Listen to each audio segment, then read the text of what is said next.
आफू जन्मेको ठाउँ सबैलाई राम्रो र प्यारो लाग्छ। म पनि आज मेरो जन्मघर गएको थिएँ गछिया, जहाँ एकदम राम्रो लाग्छ के मलाई चाहिँ। अनि भाउजूले मेरो लागि स्पेसल खाना बनाउँदै हुनुहुन्थ्यो।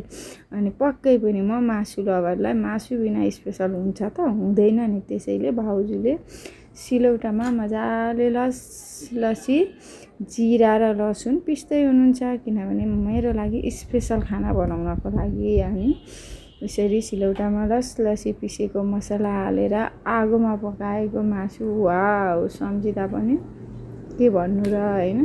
अनि भाउजू यता मसला रेडी गर्दै हुनु। संसारमा सबैभन्दा राम्रो र प्यारो लाग्ने ठाउँ भनेको आफ्नो जन्म ठाउँ। अनि त्यहाँ गएपछि आफूले सानैदेखि खाएका खानेकुराहरू त खान अवश्य पनि मन लाग्छ। अनि यसरी आगोमा मजाले अझ कराईमा पकाएको मिठो हुन्छ। कराईमा चाहिँ अब अहिले साना बाबु नानीहरूले नि खाने भएकाले अलिक अब कराईको धेर चाम्रो हुन्छ र बाबुहरूलाई गाह्रो हुन्छ कि भनेर हामी आगोमा त्यो पनि कुकरमा पकाउँदैछौँ। अनि मसलाहरू सबै रेडी गरेर हामी लाग्यौँ मासु पकाउनलाई। अनि मजाले तेल ततायौँ होइन, मसला रेडी गरेँ। हजुरहरूलाई पनि देखाइहालेँ मैले के हाल्न आँट्दै हुन्छ भाउजूले भनेर। अनि त्यसपछि प्याज मजाले फुराउँदै हुनुहुन्छ। अनि यसरी आगोमा पकाएको टेस्ट चाहिँ नि अर्कै हुने क्या। अनि बुइनीलाई हतार भइसक्यो अरे के रहेछ कत्रो ठुलो पिस हाल्दैछ, एउटा चाहिँ काट्न बिर्सेछ भन्दै हुनुहुन्छ भाउजू पनि। अनि भाउजूले मजाले त्यसलाई मासु हालेर मजाले चलाउनु भयो एकछिन होइन। अनि त्यसमा सबै थोक नुन बेसार मसला सबै थोक हालेर अनि चलाउँदै हुनुहुन्छ।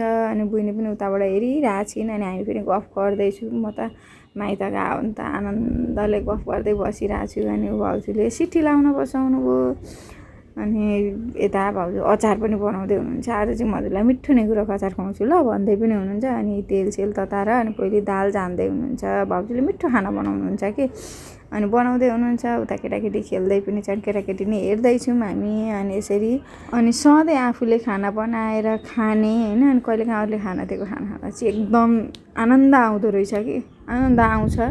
अनि भाउजूले जहिले हजुर घरमा बनाउनुहुन्छ आज चाहिँ मै बनाएको छु नि त भन्नुहुँदैछ क्या। म के सघाऊँ भनेको दिनु भएन केही गर्न। अनि उता सिटी पनि लाग्दैछ, उता आगोमा मासु पनि पकाउँदै हुनुहुन्छ। अनि उता खाना पनि बनाउँदै हुनुहुन्छ, दुईतिर भ्याइ गरेर। अनि हामी चाहिँ इन्जोय गरिरहेछौँ भाउजूले पकाएको खाना खानलाई हतार भइसकेको छ नि त हामीलाई। अनि यता अचारको लागि कागती निचोर्नु भयो होइन। अनि कागती हालेर मजाले अचार मिठो बनाउनु भएको थियो क्या निगुरोको अचार।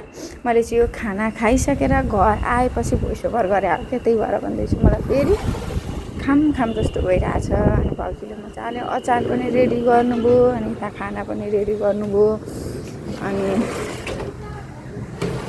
अनि अब यता बोडीको सब्जी पनि बसाउँदै हुनुहुन्छ। भाउजू थोरै गर्नु भनेको होइन, आज म जे बनाए पनि हजुरले मैले बनाएको कुरामा नाइ भन्न पाउनु न, म बनाइहाल्छु नि भन्दै हुन्छ। यो आगोमा पकाएको मासु यति मिठो भएको थियो कि के भन्नु र साथीहरू, के गर्नु, चखाउन मिल्दैन यहाँबाट। नभए त हजुरहरू पनि हो भन्नुहुन्थ्यो। अनि यसरी मजाले हेर्नु कस्तो मिठो भएको थियो। मजाले पकाउनु भयो भाउजूले। अनि त्यसपछि यता बोडी र आलुको सब्जी पकाउनु भयो। अनि सबै थोक हालेर नुन बेसार हालेर यता सब्जी पनि रेडी गर्दै हुन्छ। यता बुइनी पनि खेलिरहेको। अनि यसरी खाना पकाइसक्नु भयो भाउजूले, बोडी पनि रेडी गर्नुभयो। उता मासु पनि मजाले फ्राई गर्दै हुनुहुन्छ होइन। अनि मासु पनि पकाइसकेपछि हामीलाई खाना दिनुभयो। हेर्नु अचार कस्तो मिठो भएको छ कि बिचरा। यता सब्जी पनि बसाउँदै हुन्छ, अचार पनि गर्दै हुनुहुन्छ, मासु पनि रेडी गरिसक्न आँट्नुभयो होइन। मासुलाई पनि मजाले परपरी गर्नुभयो। अचार पनि एकदम मिठो भएको थियो। अनि मासुको त झन् कुरै नगरौँ। फेरि अर्कोचोटि जाँदा पनि यस्तै बनाएर खाने हो भाउजूको हातको। कस्तो मिठो भएको थियो भने नि हेर्दै खाम लागिरहेछ। अहिले भोइस ओभर गर्दा पनि म घर आइसकेर पनि फेरि गएर खानु जस्तो भएछ। By by.